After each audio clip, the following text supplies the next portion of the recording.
ओम शांति 9/10/2024 के साकार अनमोल धारणा युक्त ईश्वरीय महावाक्य हैं। मीठे बच्चे, विश्व का राज्य बाहुबल से नहीं लिया जा सकता, उसके लिए योग बल चाहिए। यह भी एक लॉ है। क्वेश्चन, शिव बाबा स्वयं ही स्वयं पर कौन सा वंडर खाते हैं? खुद ही खुद पर बाबा कौन सा वंडर खाते हैं? आंसर है, बाबा कहते देखो कैसा वंडर है, मैं तुम्हें पढ़ाता हूँ। ये मैंने किसी से कभी पढ़ा नहीं है, खुद ही ज्ञान का सागर है। किससे पढ़ेगा, कहाँ से पढ़ेगा? मेरा कोई बाप नहीं, मेरा कोई टीचर नहीं, गुरु नहीं। मैं सृष्टि चक्र में पुनर्जन्म लेता नहीं। फिर भी तुम्हें सभी जन्मों की कहानी सुना देता हूँ। खुद 84 के चक्र में नहीं आता, लेकिन चक्र का ज्ञान बिल्कुल एक्यूरेट देता हूँ। ओम शांति। रूहानी बाप तुम बच्चों को स्वदर्शन चक्रधारी बनाते हैं, अर्थात तुम इस 84 के चक्र को जान जाते हो। आगे नहीं जानते थे, अभी बाप द्वारा तुमने जाना है। 84 जन्मों के चक्र में तुम आते हो जरूर। तुम बच्चों को 84 के चक्र का नॉलेज देता हूँ। मैं स्वदर्शन चक्रधारी हूँ, परंतु प्रैक्टिकल में 84 जन्मों के चक्र में मैं नहीं आता हूँ। तो इससे समझ जाना चाहिए शिव बाबा में सारा ज्ञान है। तुम जानते हो, हम ब्राह्मण अभी स्वदर्शन चक्रधारी बनते हैं, बाबा नहीं बनते। फिर उनमें अनुभव कहाँ से आया? तुमको तो अनुभव प्राप्त होता है, बाबा कहाँ से अनुभव लाते हैं? तो तुमको जो तुमको सुनाते हैं, प्रैक्टिकल अनुभव होना चाहिए ना। बाबा कहते हैं मुझे तो ज्ञान का सागर कहते हैं, परंतु मैं तो 84 के चक्र में आता नहीं। फिर मेरे में ये ज्ञान कहाँ से आया? टीचर पढ़ाते हैं तो जरूर खुद पढ़ा हुआ है ना। यह शिव बाबा कैसे पढ़ा? इनको कैसे 84 के चक्र का मालूम पड़ा? जबकि खुद 84 जन्म में नहीं आता, तो बाप बीज रूप होने के कारण जानते हैं। खुद 84 के चक्र में नहीं आते, परंतु तुमको सब समझाते हैं। यह भी कितना वंडर है। ऐसे भी नहीं कि बाप कोई शास्त्र आदि पढ़ा हुआ है। कहा जाता है ड्रामा अनुसार उनमें ये नॉलेज नोंदी हुई है जो तुमको सुनाते हैं। तो वंडरफुल टीचर हुआ ना, वंडर खाना चाहिए। इसलिए इनको बड़े बड़े नाम दिए हैं, ईश्वर, प्रभु, अंतर्यामी आदि आदि। तुम वंडर खाते हो। ईश्वर में कैसी सारी नॉलेज भरी हुई है, उनमें आई कहाँ से जो तुमको सुनाते हैं? उनको तो कोई बाप भी नहीं जिससे जन्म लिया हो व समझा हो। तुम सब तो भाई भाई हो। वह एक कैसे तुम्हारा बाप है, बीज रूप है। कितनी नॉलेज बैठ बच्चों को सुनाते हैं। कहते हैं 84 जन्म मैं नहीं लेता हूँ, तुम लेते हो। तो जरूर प्रश्न उठेगा ना, बाबा आपको कैसे मालूम पड़ा? बाबा कहते हैं बच्चे, अनादि ड्रामा अनुसार मेरे में पहले से ही यह नॉलेज है जो तुमको पढ़ाता हूँ। इसलिए मुझे ऊंचते ऊंच भगवान कहा जाता है। खुद चक्र में नहीं आते, परंतु उनमें सारी सृष्टि चक्र के आदि मध्य अंत की नॉलेज है। तो तुम बच्चों को कितनी खुशी होनी चाहिए। उनको 84 के चक्र की नॉलेज कहाँ से मिली? शिव बाबा को कहाँ से मिली? तुमको तो मिली बाप से। बाप में ओरिजिनल नॉलेज है, उनको कहा ही जाता है नॉलेजफुल। कोई से पढ़ा भी नहीं तो भी उनको ओरिजिनल मालूम है, इसलिए नॉलेजफुल कहा जाता है। ये वंडर है ना। इसलिए यह ऊंचते ऊंच पढ़ाई गाई जाती है तो बच्चों को वंडर लगता है बाप पर। उनको क्यों नॉलेजफुल कहा जाता है? एक तो यह समझने की बात है, दूसरी फिर क्या बात है, वह चित्र तुम दिखाते हो।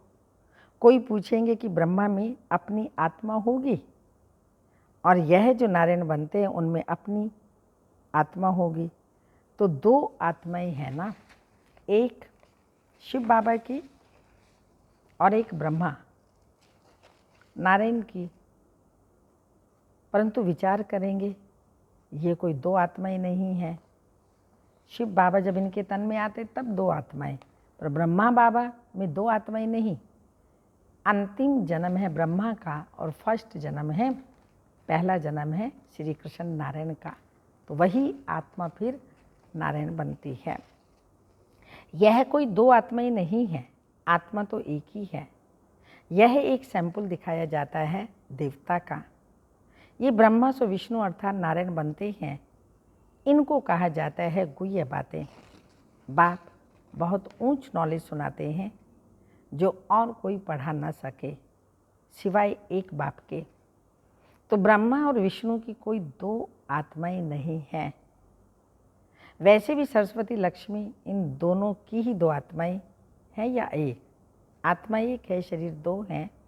ये सरस्वती ही फिर लक्ष्मी बनती है। सरस्वती लक्ष्मी बनती है, इसलिए एक आत्मा गिनी जाएगी। 84 जन्म एक ही आत्मा लेती है। यह बड़ी समझ की बात है। ब्राह्मण सो देवता, देवता सो क्षत्रिय बनते हैं। आत्मा एक शरीर छोड़ दूसरा लेती है, आत्मा एक ही है, एक यह सैंपल दिखाया जाता है। वैसे ब्राह्मण सो देवता बनते, हम सो का अर्थ भी कितना अच्छा है। इसको कहा जाता है गुह्य गुह्य बातें। इसमें भी पहले पहले तो यह समझ चाहिए हम एक बाप के बच्चे हैं। अभी आत्माएं असुल परमधाम में रहने वाली हैं, यहाँ पाठ बजाने आई हैं। ये खेल है। बाप तुमको इस खेल का समाचार बैठ सुनाते हैं। बाप तो ओरिजिनल जानते ही हैं, उनको कोई ने भी सिखाया नहीं। इस 84 के चक्र को वही जानते हैं जो इस समय तुमको सुनाते हैं, फिर तुम भूल जाते हो। फिर उनका शास्त्र कैसे बन सकता है? बाप तो कोई शास्त्र पढ़ा हुआ है नहीं, फिर कैसे आकर के नई नई बातें सुनाते हैं? आधा कल्प भक्ति मार्ग, ये बात भी शास्त्रों में नहीं है। ये शास्त्र भी ड्रामा अनुसार भक्ति मार्ग के बने हुए हैं।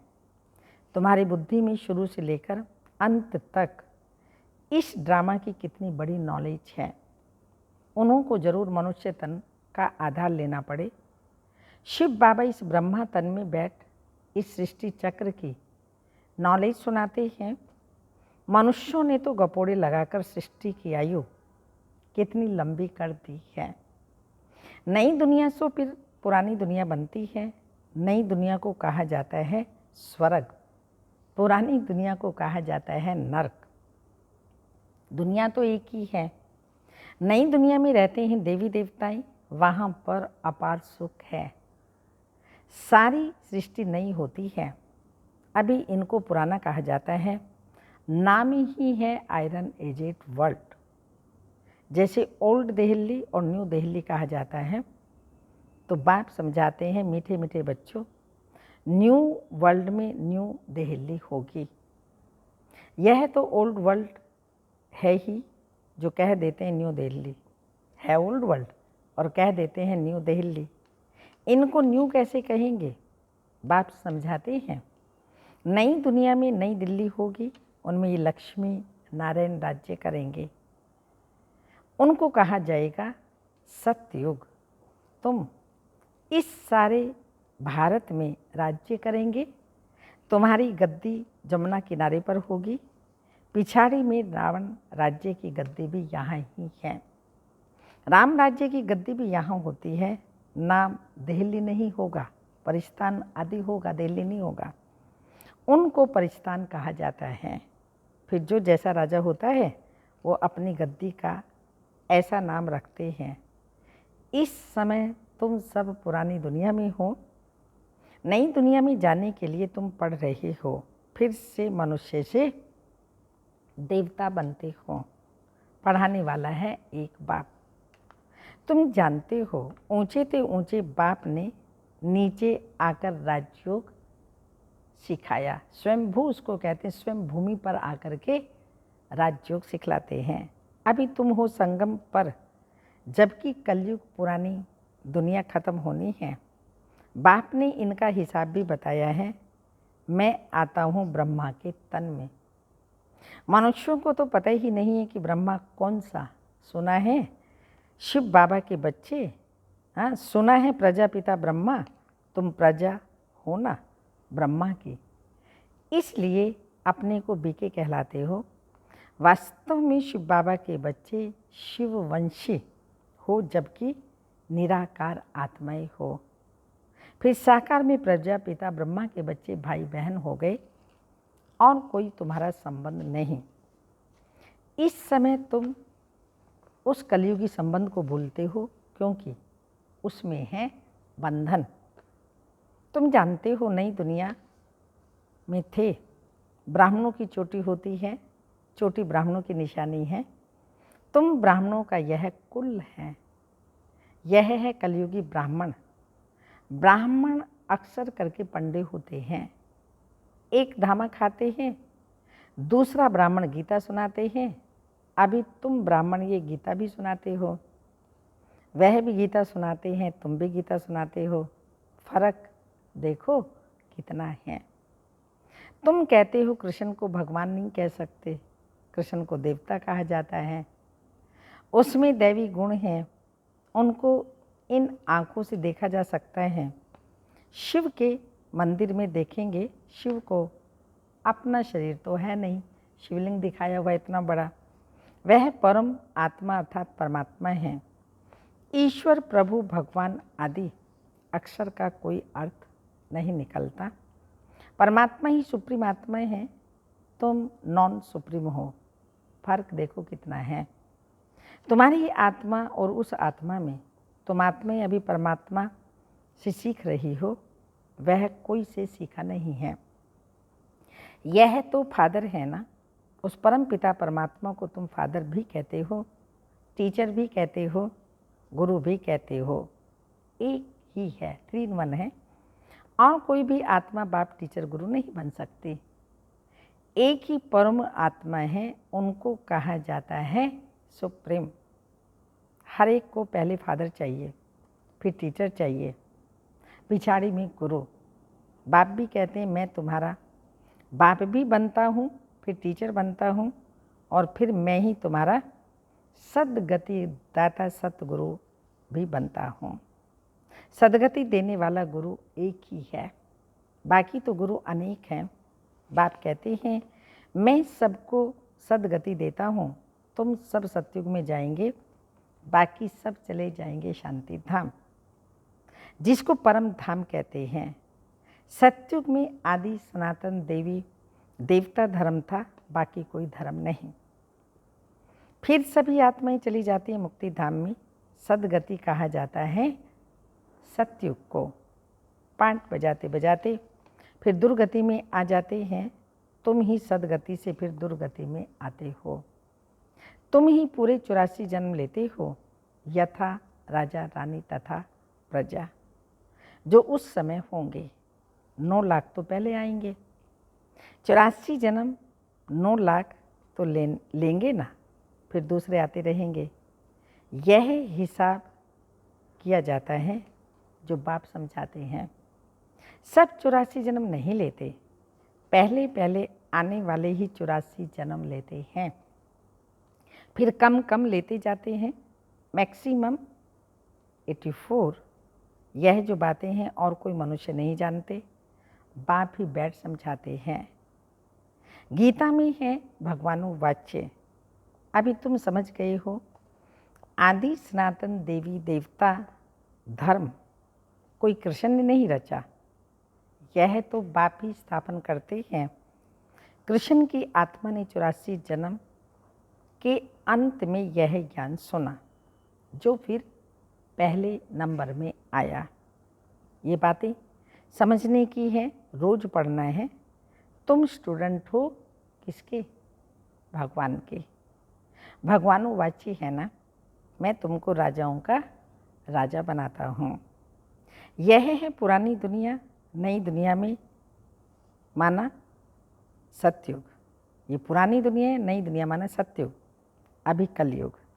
तो बाप आकर कलयुगी पतित दुनिया से सतयुगी पावन दुनिया बनाते हैं। इसलिए कलयुगी मनुष्य पुकारते हैं, बाबा आकर हमको पावन बनाओ। कलयुगी पतित दुनिया से सतयुगी पावन बनाओ। फर्क देखो कितना है। कलयुग में है अपार दुख। बच्चा जन्मा, सुख हुआ, कल मर गया, दुखी हो जाएगा। सारी आयु कितना दुख होता है। यह है ही दुखों की दुनिया।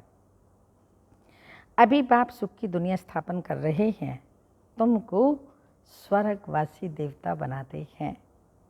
अभी तुम पुरुषोत्तम संगम युग पर हो, उत्तम से उत्तम पुरुष व नारी बनते हो। तुम आते ही हो यह लक्ष्मी नारायण बनने के लिए। स्टूडेंट टीचर से योग रखते हैं, क्योंकि समझते हैं इन द्वारा हम पढ़ कर के ऐसा बनेंगे, फलाना बनेंगे। यहाँ तुम योग लगाते हो परम पिता परमात्मा शिव से, जो तुम्हें देवता बनाते हैं। कहते हैं मुझ अपने बाप को याद करो, जिसके तुम शालिग्राम बच्चे हो। अपने को आत्मा समझ बाप को याद करो, वही नॉलेजफुल है। बाप तुम्हें सच्ची गीता सुनाते हैं, परंतु खुद पढ़ा हुआ नहीं है। कहते हैं मैं किसका बच्चा नहीं, कोई से पढ़ा हुआ नहीं हूँ, मेरा कोई गुरु नहीं। मैं फिर तुम बच्चों का बाप, टीचर, गुरु बनता हूँ। उनको कहा जाता है परम आत्मा। इस सारी सृष्टि के आदि मध्य अंत को जानते हैं। जब तक वह ना सुनावे तब तक तुम आदि मध्य अंत को समझ ना सको। इस चक्र को जानने से ही तुम चक्रवर्ती राजा बनते हो। तुमको ये बाबा नहीं पढ़ाते, ये बाबा माना ब्रह्मा बाबा नहीं पढ़ाते, इसमें शिव बाबा प्रवेश कर आत्माओं को पढ़ाते हैं। ये नई बात है ना। यह होती ही है संगम पर। पुरानी दुनिया खत्म हो जाएगी, किसकी दबी रहेगी धूल में, किसकी राजा खाए, किसकी चोर लूट ले जाए, किसकी आग लगाए। सफली होगी उसकी जो नाम धनी के लगाए। तो बच्चों को बाप कहते हैं बहुतों का कल्याण करने के लिए, फिर से देवता बनाने के लिए पाठशाला म्यूजियम खोलो, जहाँ बहुत आकर के सुख का वर्षा पाएंगे। अभी रावण राज्य है ना, राम राज्य में था सुख, रावण राज्य में है दुख, क्योंकि सब विकारी बन गए हैं। वह है ही निर्विकारी दुनिया। बच्चे तो लक्ष्मी नारायण आदि को भी है ना, परंतु वहाँ है योग बल। बाप तुमको योग बल सिखलाते हैं। योग बल से तुम विश्व के मालिक बनते हो। बाहुबल से कोई विश्व का मालिक बन ना सके, लॉ नहीं कहता। तुम बच्चे याद के बल से सारे विश्व की बादशाही ले रहे हो। कितनी ऊंची पढ़ाई है। तो बाप कहते हैं पहले पहले पवित्रता की प्रतिज्ञा करो। पवित्र बनने से ही फिर तुम पवित्र दुनिया के मालिक बनेंगे। अच्छा, मीठे मीठे सिक्की लदे बच्चों प्रति माता पिता बाप दादा का याद प्यार। Good morning, diamond morning. रूहानी बाप की रूहानी बच्चों को नमस्ते। हम रूहानी बच्चों की रूहानी माता पिता बाप दादा को याद प्यार। Good morning, diamond morning. ओम नमस्ते। धारणा के लिए मुख्य सार हैं कलयुगी संबंध, जो कि इस समय बंधन है। उन्हीं भूल स्वयं को संगम योगी ब्राह्मण समझना है। सच्ची गीता सुननी और सुनानी है। सेकंड पॉइंट, पुरानी दुनिया खत्म होनी है, इसलिए अपना सब कुछ सफल करना है। बहुतों के कल्याण के लिए, मनुष्य को देवता बनाने के लिए यह पाठशाला व म्यूजियम खोलने हैं। वरदान, बाप की आज्ञा समझ मोहब्बत से हर बात को सहन करने वाले। बाप की आज्ञा समझ मोहब्बत से हर बात को सहन करने वाले सहनशील भाव। स्पष्टीकरण, कई बच्चे कहते हैं हम राइट हैं, फिर भी हमें ही सहन करना पड़ता है, मरना पड़ता है। लेकिन यह सहन करना व मरना ही धारणा की सब्जेक्ट में नंबर 1 लेना है। इसलिए सहन करने में घबराओ नहीं। कई बच्चे सहन करते हैं, लेकिन मजबूरी से। सहन करना और मोहब्बत से सहन करना, इसमें अंतर है। बातों के कारण सहन नहीं करो, लेकिन बाप की आज्ञा है, सहनशील बनो। बाप की आज्ञा है, सहनशील बनो। तो आज्ञा समझ मोहब्बत में सहन करना, अर्थात स्वयं को परिवर्तन कर लेना, इसकी ही मार्क्स हैं। स्लोगन, जो सदा खुशी की खुराक खाते हैं वह तंदुरुस्त रहते हैं। जो सदा खुशी की खुराक खाते हैं वह सदा तंदुरुस्त रहते हैं। अव्यक्त इशारा, अंदर में जो भी पुराने भाव स्वभाव का किचड़ा है, उसे परिवर्तन करने के लिए सच्चाई और सफाई का गुण धारण करो। मनसा वाचा कर्मणा, तीनों में बनावटी रूप ना हो। सच्चाई अर्थात जो करे, जो सोचे, वही वर्णन करे। ऐसा जो सत्य होगा वह सबका प्रिय होगा। सच्चे पर साहिब राजी होता है। ओम शांति।